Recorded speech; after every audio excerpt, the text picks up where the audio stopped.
തിരുവനന്തപുരം നഗരസഭാ മേയർ ആര്യ രാജേന്ദ്രൻ പടിയിറങ്ങുകയാണ്. ഏറെ വേദനയോടെ. ചെറിയ പ്രായത്തിൽ തന്നെ പാർട്ടി ഏൽപ്പിച്ച വലിയ ദൗത്യം ഭംഗിയായി നിർവഹിച്ചു എന്ന ചാരിതാർത്ഥ്യം ആര്യ രാജേന്ദ്രന് ഉണ്ടാകണം.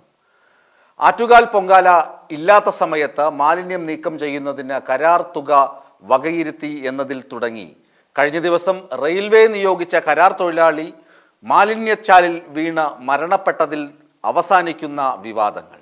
എത്രയെത്ര വിവാദങ്ങൾ ആ കൊച്ചു പെൺകുട്ടി ഏറ്റുവാങ്ങി. വിവാദങ്ങളിലൊക്കെ ചുറ്റും നിന്ന ആളുകൾ കൂകി വിളിച്ചപ്പോഴും ധീരമായി നിന്ന് പോരാടിയ ആ ആര്യയാണ് പടിയിറങ്ങുന്നുവെന്ന് ഉപചാപക വൃന്ദങ്ങൾ കൂകിയാർക്കുന്നത്.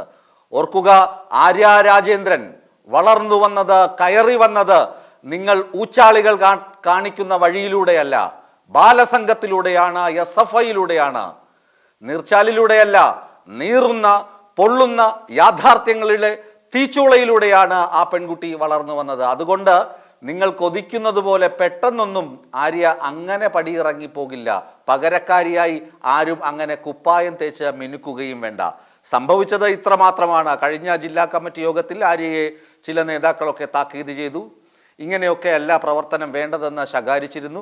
അത് സ്വാഭാവികമാണ്. പ്രായത്തിൽ കുറഞ്ഞ ആളുകളെ മുതിർന്ന വ്യക്തികളൊക്കെ ശകാരിക്കും, പറഞ്ഞു കൊടുക്കും. നമ്മളെ അങ്ങനെയല്ല, കുറച്ചുകൂടി ഒന്ന് പാകത്തിൽ പക്വതയിൽ കാര്യങ്ങൾ കാണണം, കാര്യങ്ങൾ ചെയ്യണം എന്നൊക്കെ നിങ്ങളുടെ വീട്ടിലെ പെൺകുട്ടികളോട് നിങ്ങൾ പറയാറില്ലേ? നിങ്ങളുടെ വീട്ടിലെ ആൺകുട്ടികളോട് നിങ്ങൾ പറയാറില്ലേ? പറഞ്ഞതൊക്കെ പാഴായി പോകുന്ന കാര്യങ്ങളാണ് നിങ്ങൾ തെരുവിലും റോഡിലുമൊക്കെ ചിലപ്പോഴൊക്കെ കാണുന്നത്. എന്നാൽ ആര്യ അങ്ങനെയല്ല. കഴിഞ്ഞ 3 ദിവസവും 3 ദിനരാത്രങ്ങൾ ജോയി എന്ന ചെറുപ്പക്കാരൻ ഓടയിൽ ജീവൻ മരണ പോരാട്ടത്തിലായിരിക്കുമ്പോൾ പുറത്ത് രക്ഷാപ്രവർത്തനത്തിന് ഏർപ്പെട്ടിരുന്ന റെസ്ക്യൂ ടീമിനൊപ്പം ആര്യയും അവിടെ ഉണ്ടായിരുന്നു. CPM നേതാക്കൾക്കൊപ്പം, യുവജന പ്രസ്ഥാനത്തിലെ യുവാക്കൾക്കൊപ്പം, A റഹീമിനൊപ്പം ആര്യയും അവിടെ ഉണ്ടായിരുന്നു. അത് യാഥാർത്ഥ്യമാണ്. ഒടുവിൽ ആര്യ പൊട്ടിക്കരഞ്ഞപ്പോൾ ചില വലതുപക്ഷ മാധ്യമങ്ങൾ ആ കണ്ണീരൊപ്പി കാണിച്ചു. കപട കണ്ണീരെന്ന്, നക്ര കണ്ണീരെന്ന്, മുതല കണ്ണീരെന്ന് എഴുതി കാണിച്ചു. എന്തൊരു പരിഹാസമാണ്! സ്വയം പരിഹസിക്കപ്പെടുകയല്ലേ നിങ്ങൾ? എന്നിട്ട് ഒളിച്ചും പാത്തും പറയുന്നു ആര്യ പടിയിറങ്ങുകയാണെന്ന്.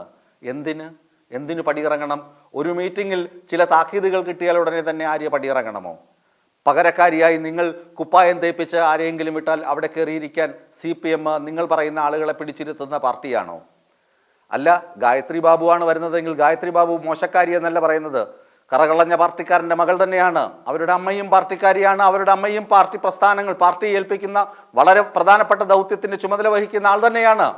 ആര്യ രാജേന്ദ്രൻ അങ്ങനെയല്ല. ആര്യ രാജേന്ദ്രൻ വളരെ ചെറിയ ഒരു കുടുംബത്തിൽ നിർധനരായ മാതാപിതാക്കളിൽ ജനിച്ച പെൺകുട്ടിയാണ്.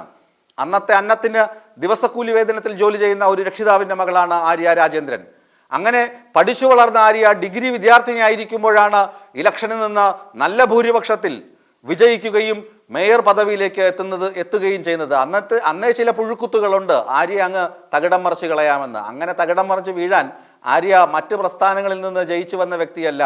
ബാലസംഘത്തിലൂടെ, SFIയിലൂടെ വളർന്നു വന്ന കരുത്തുറ്റ പ്രസ്ഥാനത്തിൻ്റെ അമരക്കാരിയാണ് ആര്യ രാജേന്ദ്രൻ. ഒരുപക്ഷെ നാളെ MLA ആകും, മന്ത്രിയാകും. ഒരുപക്ഷെ ഈ പ്രസ്ഥാനത്തിൻ്റെ ഏറ്റവും വലിയ സ്ഥാനമാനങ്ങളിലെത്താം. അല്ലെങ്കിൽ വിദേശ രാജ്യങ്ങളിൽ പോയി പഠിച്ച് വലിയ വലിയ സ്ഥാനമാനങ്ങളിലെത്താൻ കഴിവുള്ള വ്യക്തിയാണ് ആര്യ രാജേന്ദ്രൻ എന്ന കാര്യത്തിൽ സംശയമില്ല.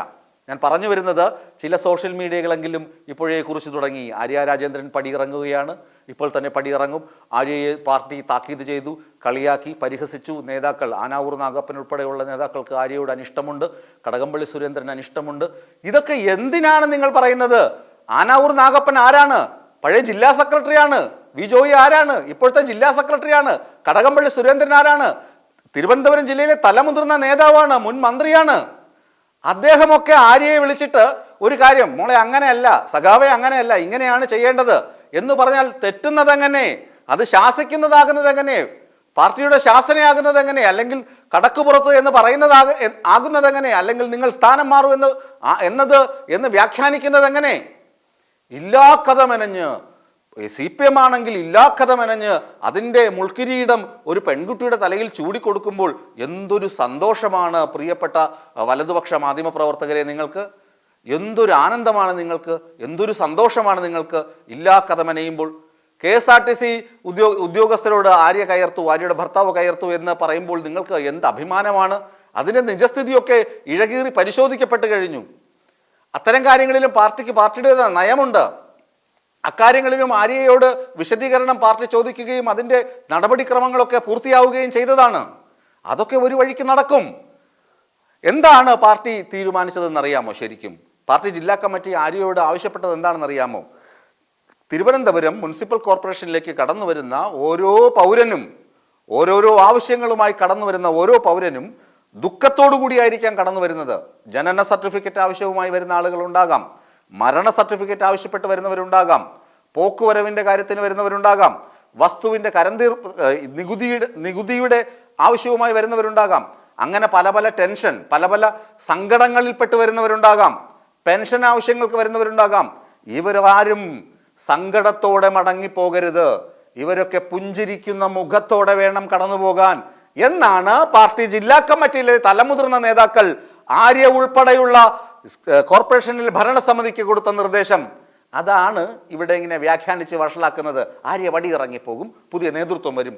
എന്തൊരു വഷളത്തരമാണ് ഈ വ്യാഖ്യാനിച്ചില്ലാത്താക്കുന്നത്. എന്താണ് പറഞ്ഞത്? സങ്കടത്തോടുകൂടി മുനിസിപ്പാലിറ്റിയുടെ പടി കയറുന്ന ആളുകൾ സന്തോഷത്തോടുകൂടി മടങ്ങിപ്പോകണം, അതിനുള്ള നടപടികൾ സ്വീകരിക്കണമെന്നാണ് പറഞ്ഞത്. ഇനി ആമയിഴഞ്ചാൻ തോടിന്റെ കാര്യം. ആമയിഴഞ്ചാൻ തോട് പല ആവർത്തി റെയിൽവേക്ക് നോട്ടീസ് കൊടുത്തതാണ്.